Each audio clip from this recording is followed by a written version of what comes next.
So Monday night was fun.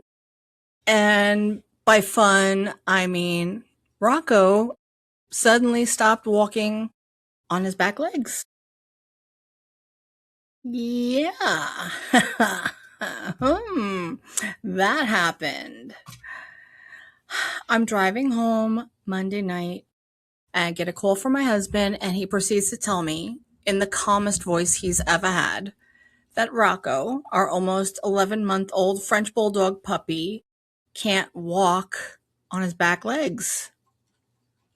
He can't move his back legs. Meanwhile, I'm just about to swerve off into a ditch at this point. Like, what am I doing at this point? You know, not the best thing to try and tell me while I'm driving, but you know what? I get it. I'm not mad at him at all. But needless to say, I felt like I couldn't get home fast enough. Of course. So he proceeds to tell me that he finished work. He works from home, and the dogs have been. Rocco had been in his office with him most of the day, sleeping and hanging out, as he usually does. But when he went to go let dogs out after work, Rocco wasn't able to walk. And I'm going to tell you, I did not handle this very well internally. Externally, yeah, sure. We're figuring it out. We're helping him, of course. We're going to get him to the vet. We're going to do all the things you're supposed to do. Internally, I'm in hell because immediately my brain went back to Vito. If you're new here, this is Vito. I'll put a picture of him either here or here. We'll see. This is Vito, or rather, this was Vito. Vito was my soul dog. We got Vito in July 2015, right before, a couple months before we got married. He was about 6 months old, and I loved him immediately. He was definitely a mama's boy, always by my side, my protector, my comfort, my best friend. He was everything. Unfortunately, he developed some significant health issues. So, in the beginning of December 2025, had to we had to say goodbye to Vito. We had to put him down. So, when our backyard neighbor in late March of this year asked us if we wanted a puppy, and then lifted this little nugget of love up over the fence, holding him above his head like it was the fucking Lion King, I was like, you know what? This is a sign. And I knew we wanted another dog. I knew I wanted another dog. We do have our 6-year-old Shiba Inu, Isabella. She's really more cat-like than dog. She comes around when she feels like it. She keeps to herself, very reserved, very quiet. So, but no other dog could ever replace Vito, ever. And I just felt like maybe this was a sign, like this was our time. I just felt almost like Vito sent him to us in some strange way. And so, once my brain made that connection, forget it. Every possible horrible scenario was running through my head. I texted my boss and I told her I was taking a sick day. I told her what happened. She's amazing. We all camped out in the living room Monday night, opened up the couch, stayed with Rocco. I didn't want him in the bed because the bed is a lot higher than the couch. And if he fell out or something, I just wanted to make sure that he was secure. I wanted to be near him. I wanted him to be near me. So, we barely slept between missing sleeping in our bed and being nervous and checking on him all night. And then we woke up on Tuesday morning. He's walking. The night before, he was like a brand new baby, like a brand new baby Dia, you know? 12 hours later, like a fucking miracle happened. I I don't even know. Meanwhile, my husband and I have aged approximately 11 years. I just So now our biggest job is apparently preventing this 29-pound French bulldog from continuing to launch himself off the furniture like a heat-seeking missile. Because Rocco does not get off the furniture. No, he launches.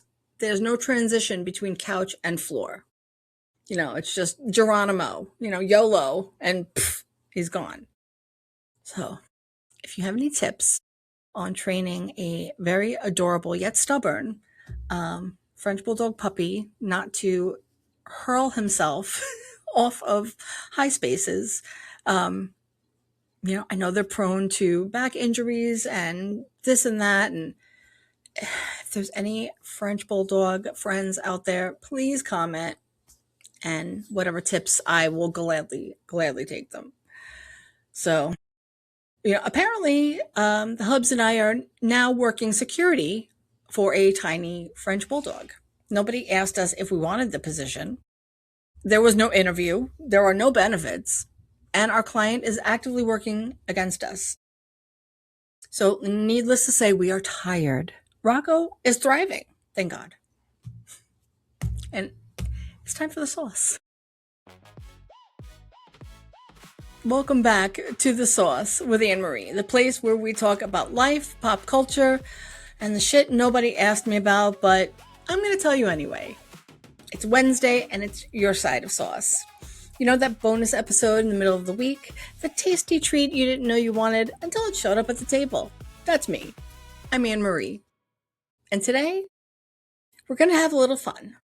Rocco's on the mend, everything is okay. So we're going to have a good time because I have developed a theory. There are certain things that almost nobody actually enjoys, right? But at some point, society collectively decided that we're supposed to enjoy them. So everybody keeps doing them. Everybody keeps posting pictures of themselves doing these things. Everybody keeps telling everybody else how much fun they're having doing them. And nobody wants to be the first person to finally admit, this fucking sucks. Well, as usual, I'll go first. It's what I do, right? We're getting into things everyone pretends to like in just a couple minutes. And I'm sure some of you are going to disagree with me. And that's fine. You can be wrong. But first, we have some shit to talk about.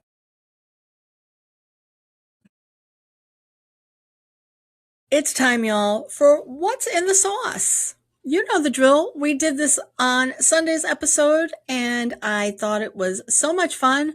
I'm bringing it back. So here we go. 3 things happening in reality TV, pop culture, and the general circus that is the internet that made me stop scrolling long enough to have an opinion. That's saying a lot. So let's see what is in the sauce today. All right, y'all. Ariana Grande is taking a break. Well, first up, Ariana Grande says she's planning to take a step back from public life after the Eternal Sunshine Tour wraps up in September. And apparently, this isn't some dramatic, sudden, I'm leaving because everybody was mean to me decision. Ariana has clarified that the break was already planned. She's basically setting some boundaries and taking some time away from being Ariana Grande in public. And honestly, good for her. Because this woman has basically been working in front of us since she was a teenager. Y'all know, TV, music, touring, Wicked, press, appearances, it's endless. And every single time she walks outside, the internet conducts a fucking forensic examination of her. They're checking out her hair, they're scrutinizing her face, her body, her relationships. Everything is under a microscope. Whether she looks happy enough, whether she looks too happy, whether she looks different from the last time somebody photographed her. Who's got this kind of time? And at what point is somebody allowed to say, you know what? You've all seen enough of me. I'm going home. We have developed this really weird relationship with celebrities and honestly influencers too, where we feel like because somebody chose a public career, we're somehow entitled to unlimited access to them. Guess what? We're not. And because Ariana had already planned this break, the internet doesn't even get to take credit for chasing her into hiding. She's setting a boundary. Imagine that. A celebrity deciding that we don't actually own unlimited access to her. Take the break, Ariana. Turn the phone off, put on some comfy clothes. We'll leave a light on for you, girl. We'll be here. We'll survive. You deserve it. In other news, Chrissy Metz is in the news this week. First of all, I love Chrissy Metz. I was a huge This Is Us fan. Huge. Although, full disclosure, I never watched the last 3 episodes. And I know what you're thinking. AnnMarie, how can you say you loved a show and not watch the ending? You know why? Because I love the Pearsons too much. Okay? There, I said it. I knew somebody was going to fucking die. I knew I was going to be emotionally devastated. And I simply decided that I would not be participating. Okay? So if I don't watch the ending, technically, the show never ended for me. So the Pearsons are still out there somewhere. Everybody's fine. Rebecca's doing great. Don't fucking correct me. Okay? I have created my own ending, and I am very happy here. Anyway, Chrissy Metz is in the news and talking openly about her weight loss. She lost around 100 pounds, and she said that her approach included a lifestyle change as well as using a GLP-1 medication. And naturally, everybody has an opinion. Because apparently we've turned losing weight into a morality contest. You know, people will tell somebody for years, you need to lose weight. It's not healthy. You should do something about your weight. Then that person finally finds something that works for them and loses the weight.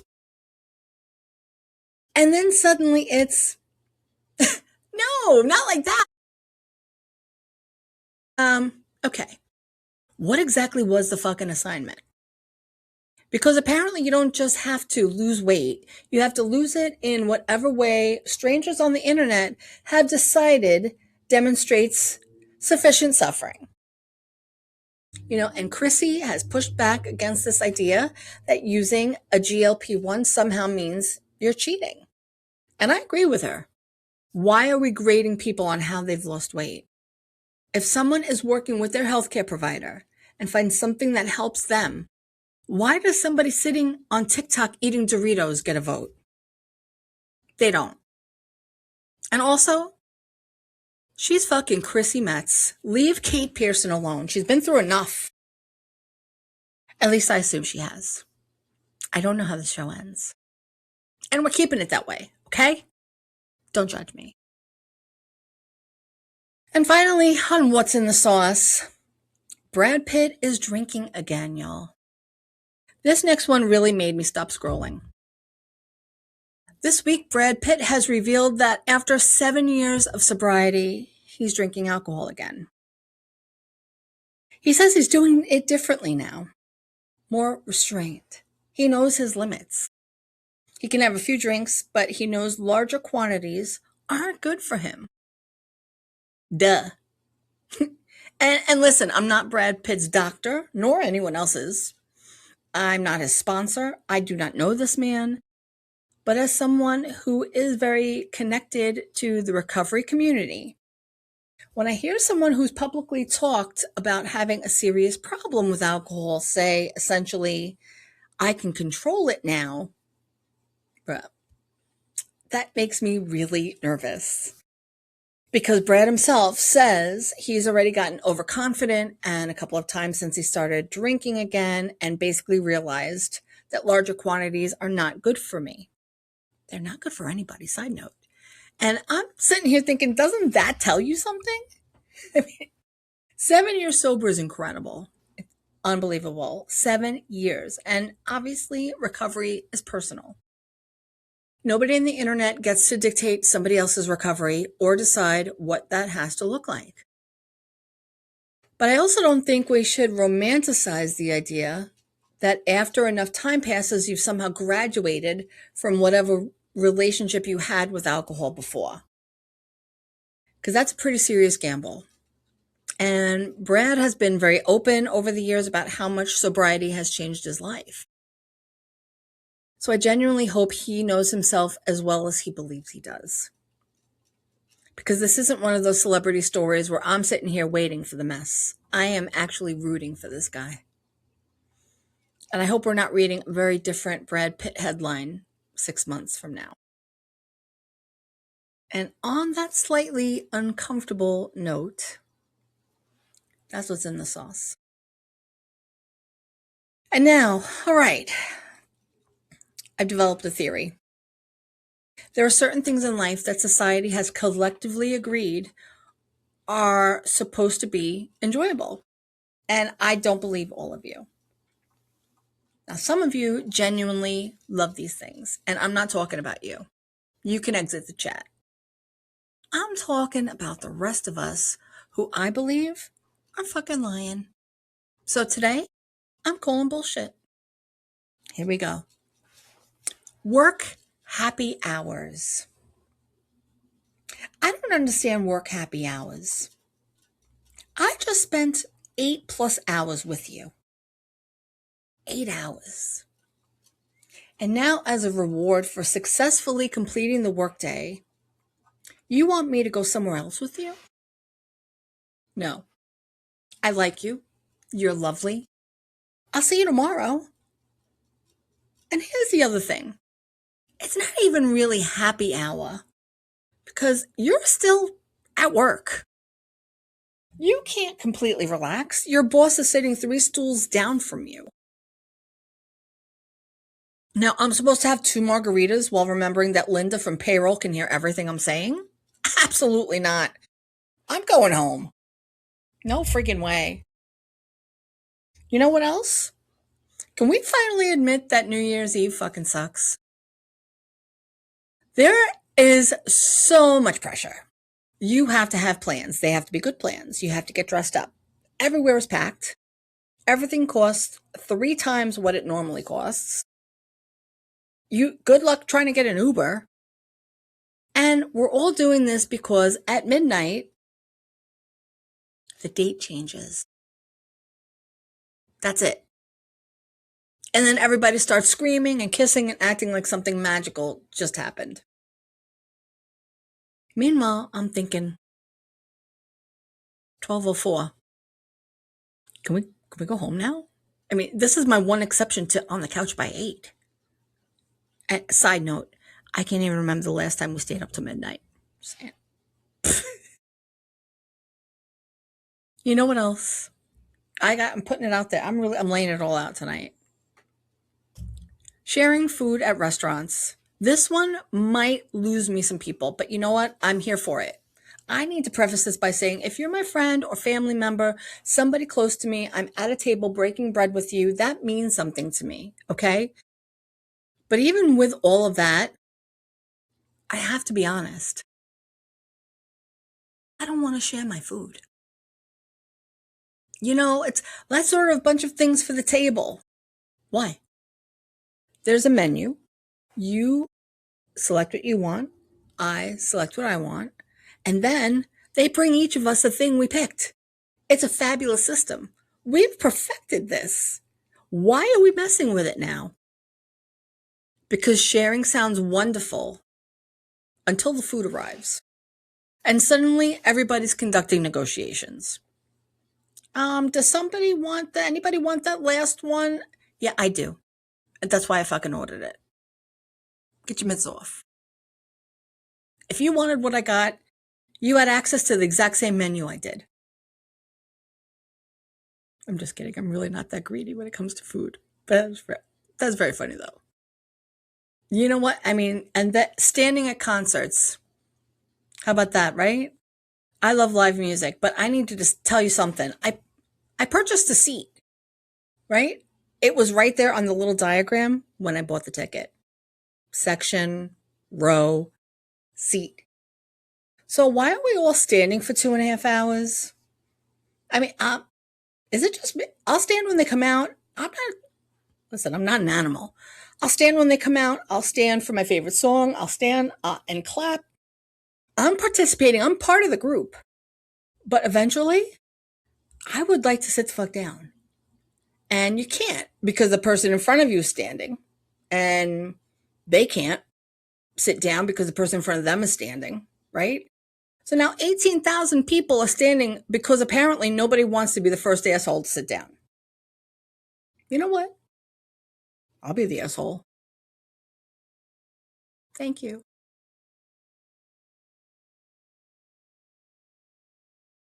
I genuinely don't understand why surprise parties are considered a gift.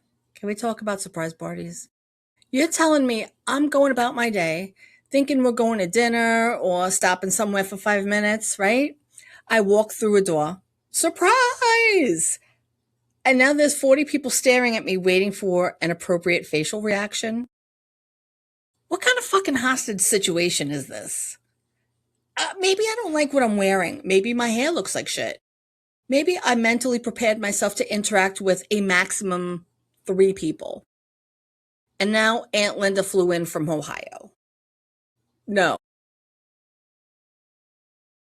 Tell me about my party. I promise I will still act delighted when I arrive. You will see the best surprise face ever.